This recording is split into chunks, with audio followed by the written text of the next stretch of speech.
or God is my master. So Hanuman, who served Ramachandra, Sri Ramakrishna practiced that too. At one time, the mood of Hanuman came on him.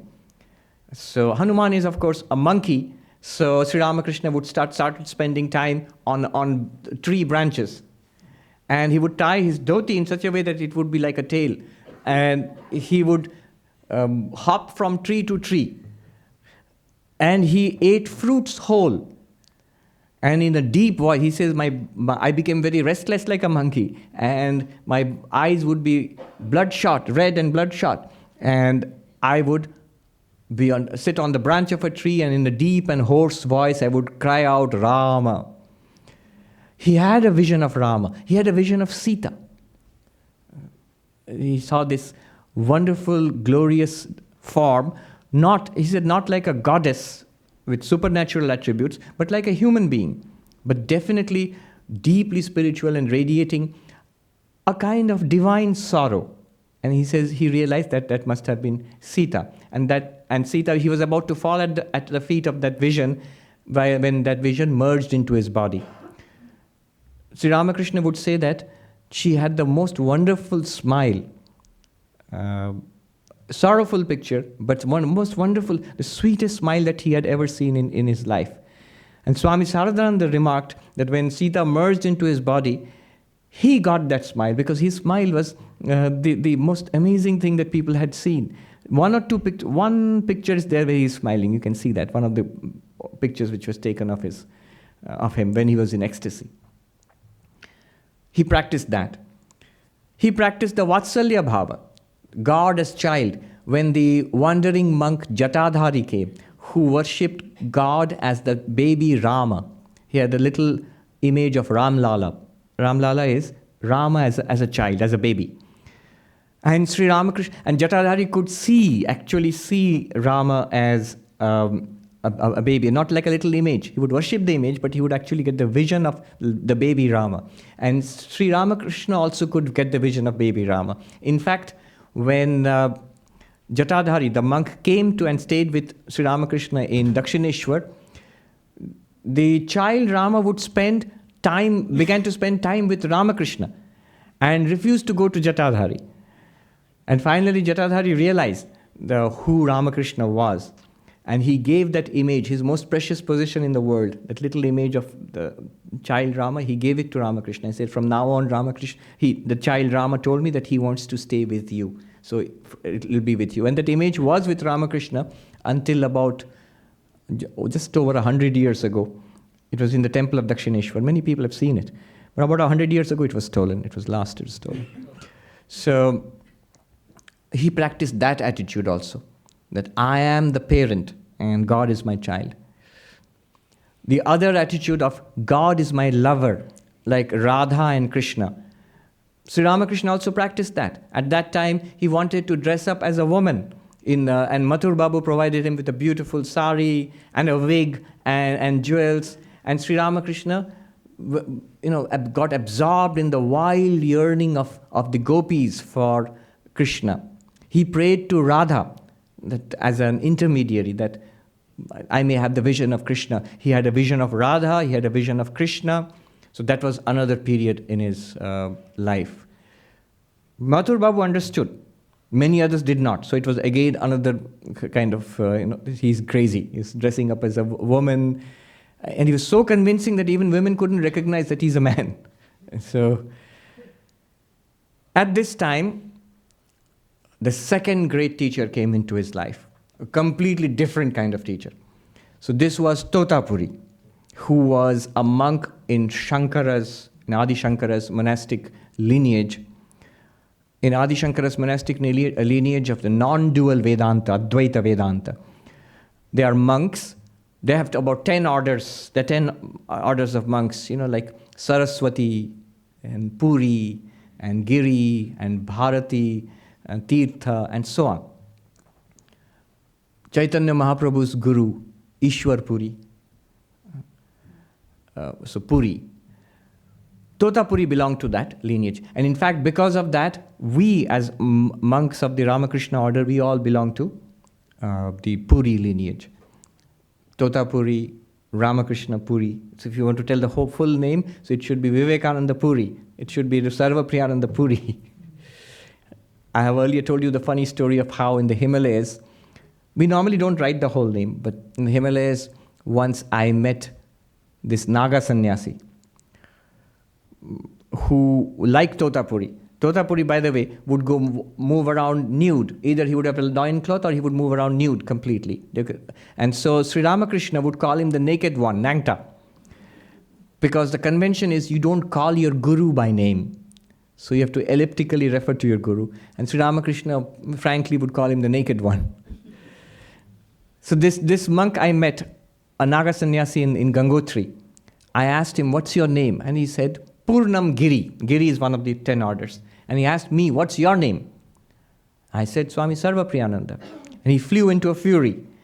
And he said, where is the puri? Sabji ke saath kha gaya. Did you eat it with your vegetables? So puri has another meaning. It's the flattened, fried bread. Yes, that's what a puri is. Everybody in India, it's a very common kind of food in India. So that's the other meaning of puri. So he was playing on the words. He said, what happened to the puri? Did you eat it up with your vegetables? I had to say, no, it's Sarvapriyananda Puri. In fact, Vivekananda himself made a play on this. Somebody asked him, Swami Vivekananda, Swami, are you a Puri or a Giri? What kind of monk are you, a Puri or a Giri? And this works only in Bengali. It's hopeless to try to translate it also. Are you a Puri or a Giri? And Vivekananda said, Konotai noi, ami kochuri. Kochuri is another kind of fried delicacy. So he was playing on the word. He said, I'm none of these. I am the other kind of bread. But yes, technically we are all Puris. So Totapuri happens to come along and he gets down on the bank of the river. He sees Sri Ramakrishna sitting there. Immediately he recognized Sri Ramakrishna as not as an avatar. He didn't believe in these things. He said he is a fit aspirant for non-dual Vedanta. So he comes and tells Ramakrishna, do you want to learn Vedanta, non-dual Vedanta, Advaita Vedanta? I can teach you if you like. You are fit. Sri Ramakrishna said, I don't know, I have to ask my mother. He said, well, then hurry up, go and ask your mother. I won't be here all day, You can go and ask and come and tell me. So he goes to the temple of Kali and then he comes back in a semi-ecstatic state and says, Mother has sent you here to teach me. So, which Totapuri probably found very quaint. He didn't say anything at that point, but he started teaching him Advaita Vedanta and initiated him into the vows of monasticism. It's interesting. He remained a married man. He was married to Ma Sharada. He took the vows of sannyasa, which normally do not go together. If you take the vows of monasticism, you give up your married state or you do not marry at all. But Sri Ramakrishna, being an incarnation, had to teach everybody. So what is a perfect monastic life? He had to teach that, and so he was a monk. But he also had to teach the majority of people in the world, how can you be spiritual in married life also? So he also was a married man, though all lifelong both Sri Ramakrishna and Ma Sharada remained perfectly chaste, and they led a very spiritual marriage, a spiritual marriage all their life.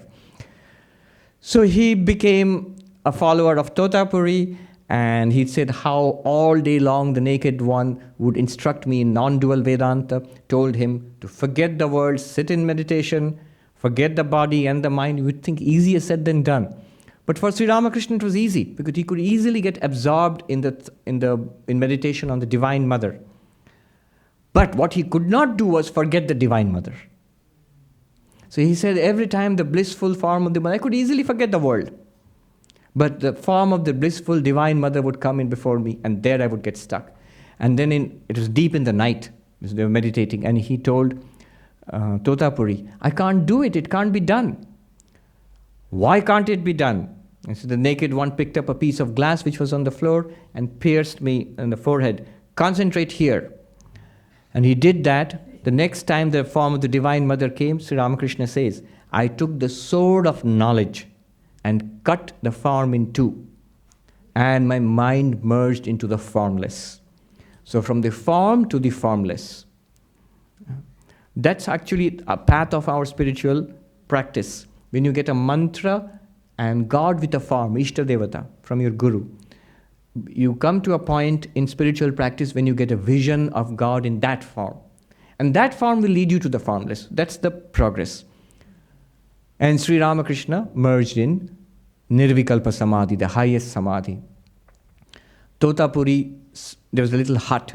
It's still there. It's now a permanent structure in Dakshineshwar. Totapuri went outside the hut. These sannyasis, even now, they light a holy fire called a dhuni, and they sit in front of that. In the Himalayas and forests, it's very useful to protect yourself against animals and against the cold. So he sat in front of the dhuni, waited for Sri Ramakrishna to come out of Samadhi. Whole night passed. The next day passed. And the next night. And the next day. And the next night.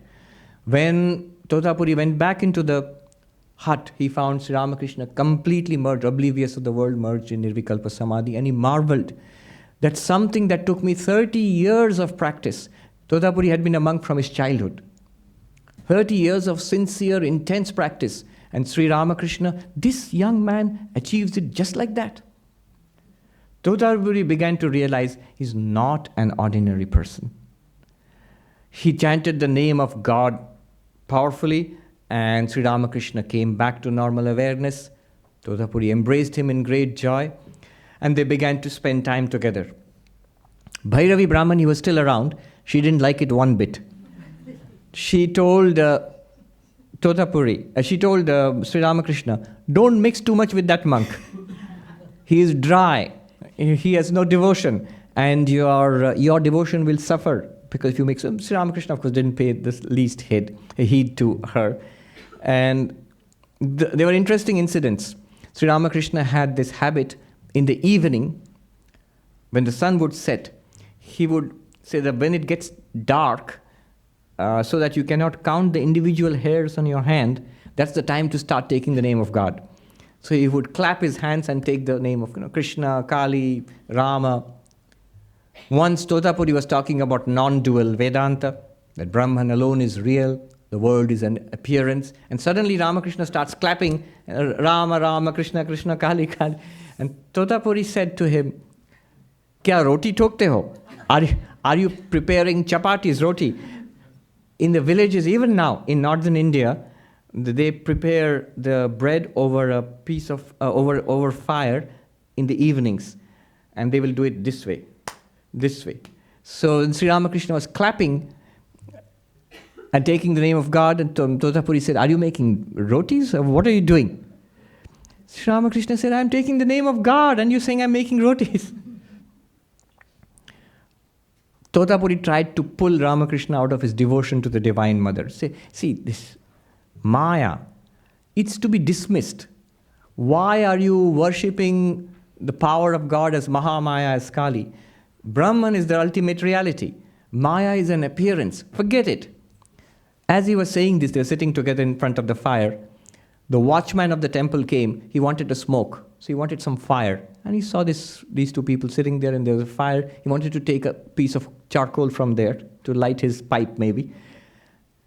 And Totapuri flew into a rage because it's a holy fire, sacred fire. You can't go and light your cigarette there.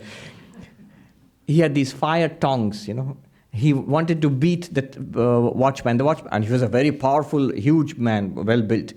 And naked to boot. So he stood up and was about to chase the watchman. The watchman fled in terror.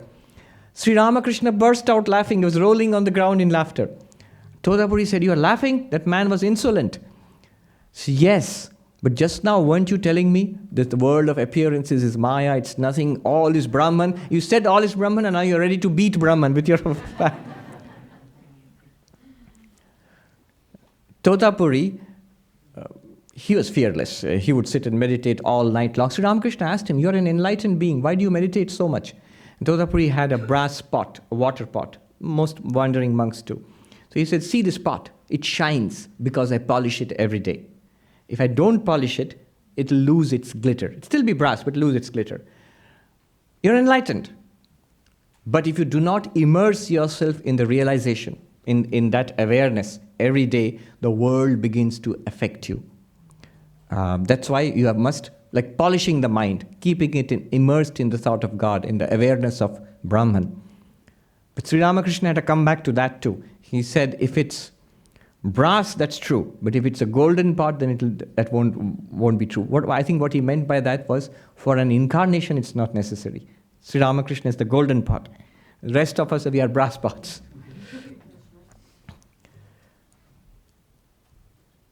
He would sit in meditation all night long. One day he was sitting in meditation under a big banyan tree, deep in the night, with his little fire, and this luminous figure gets down from the tree and comes towards him. Totapuri asked him, "Who are you?" He said, "I'm a Brahmadaitya, a special kind, a spiritual demon, not a bad kind of demon, but a spiritual demon. I stay in this tree, and I protect this place." Totapuri was fearless. He said, "Well, you are a manifestation of Brahman, as I am a manifestation of Brahman. Both come and let's meditate on Brahman."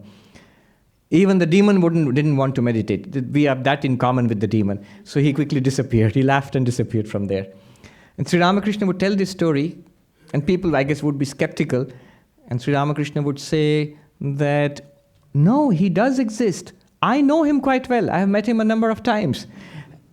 And he used to tell me things. Once, he told me that the English were planning to take over the temple garden because they had an ammunition dump next to it. So they wanted to take the entire land. And Sri Ramakrishna said, I was very worried that I wouldn't be able to worship my Divine Mother anymore in the temple anymore because it will become an ammunition dump.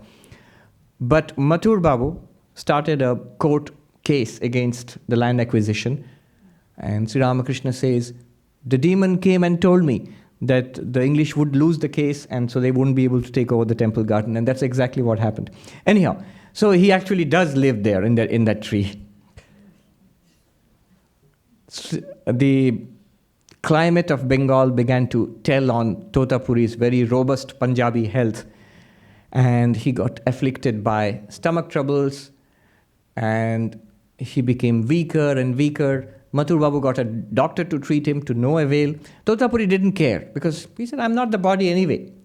And he would remain immersed in the bliss of Brahman. But till one night he could not remain immersed in the bliss of Brahman because of the pain in his stomach. And he thought, this body is worthless. It's preventing me from meditating on Brahman. Let me cast up this body. Remember, suicide is condemned by all religions, including Hinduism. Only in the case of an enlightened person who have clearly realized that they are not the body. If they want, they can give up the body. Sometimes they do of their own choice. Like Vivekananda himself. He sits down in meditation and he gives up the body. So Totapuri thought I would do that. That very night, he got up and began to walk towards the river. With the idea that he would walk into the river, the body would be gone, and he is Brahman anyway. He walked and walked and walked till he came out on the other side of Calcutta. The water never rising above his waist. He was amazed. He thought, Ramakrishna is right. Maya is all powerful. I can't even die. I can't even destroy the body without the permission of the Divine Mother. And he walked back again that way across the river. Sri Ramakrishna later said that it was not as big as a miracle as you would think it is, because there was a shoal under the water where the river bed was much raised. So he could actually walk across the river sometimes without drowning. That's where Totapuri must have walked. Partly a miracle too, because he could have easily put his foot in somewhere else and drowned. Next day in the morning, Totapuri went with Ramakrishna for the first time into the temple of Kali and bowed down there. He came out, he told Ramakrishna, I know who you are, and let me go. Let me go. You have kept me here. He recognized that there's this divine power in Ramakrishna. He's not an ordinary student of Vedanta. Totapuri's practice was, there's a saying among the monks in India, Ramta sadhu behta pani. Behta pani means flowing water. Water which flows is pure, it's not stagnant. And the monk who wanders is pure. Because if you settle down in a place too long, then you get attached to the people and the place and things and so on. So Totapuri's rule was he would stay no more than 3 nights in every place. He stayed for 11 months in Dakshineshwar. So then he finally left, and he never returned again afterwards. If I go on with the story of Ramakrishna, it's going to take a couple of hours more. But here is the sum and substance of it. This phenomenon was again and again recognized, that Avatara, whether it's Mathur Babu, whether it is Bhairavi Brahmani, the great scholars Vaishnava Charan and Gauri Pandit, even Totapuri, who dismissed all of this, noticed that there was something extraordinary in this young priest. Many others. Afterwards, he practiced other forms. He practiced a form of mystical Islam, a Sufi Islam, he practiced that. Staying outside the Hindu temple of Kali, not worshipping Hindu deities, living like a Muslim and praying to Allah as his Sufi teacher taught him. He practiced a form of Christian mysticism and had the vision of Christ. Finally, he had a vision. Finally, the final act was he worshipped the Holy Mother, Ma Sharada.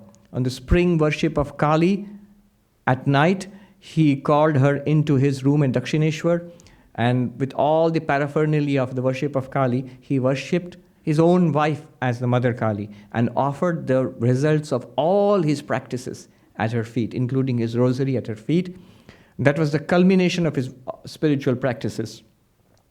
He had a vision of the Divine Mother, a voice which told him, stay in Bhava Mukha. This Bhava Mukha is an interesting concept. It's a kind of borderline. On one side is the transcendent Brahman, beyond name, beyond form, where the world disappears, where you have no sense of ego. You become one with the universe. On this side is the manifestation of this world. In the borderline is the cosmic ego. God saying, I'm manifesting as all of this. So that's a kind of way to understand where Sri Ramakrishna was for the rest of his life. On one side, he saw the transcendent. On the other side, he saw the immanent.